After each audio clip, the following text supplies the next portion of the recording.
So it's a little known fact that officers and warrant officers have to purchase all their uniforms.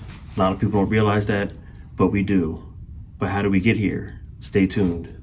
I'll tell you about that in a minute. Hard work, hard work. Hard work, hard work. Hard work, work. There you go. Hard work, work. Everybody doing it right. Hard work, work. Hard work. That's what I say. Hard work, work, work. Earn more pay. So this all started with George Washington in the Continental Army. Back in those days when they were fighting, they came across dire financial restraints.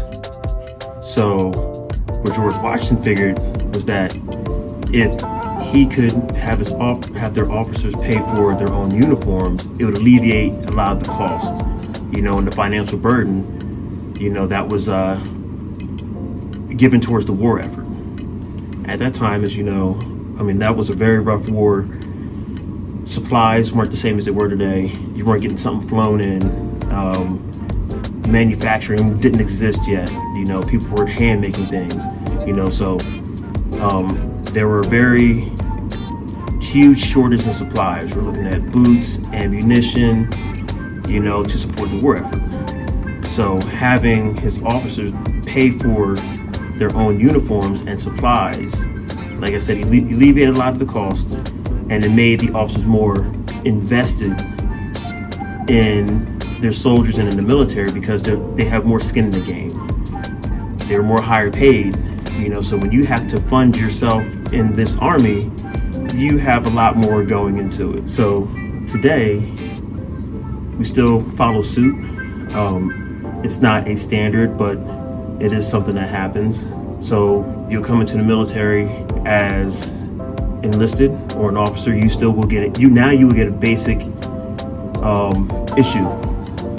So you're not buying your own uniforms and supplies right from the get-go.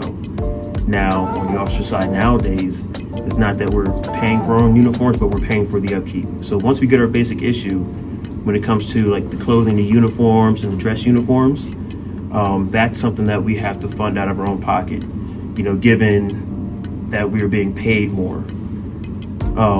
One of the thoughts behind the method is that, like I said, if you have to pay for your own uniforms, you have a lot more stake in the cause, in the game.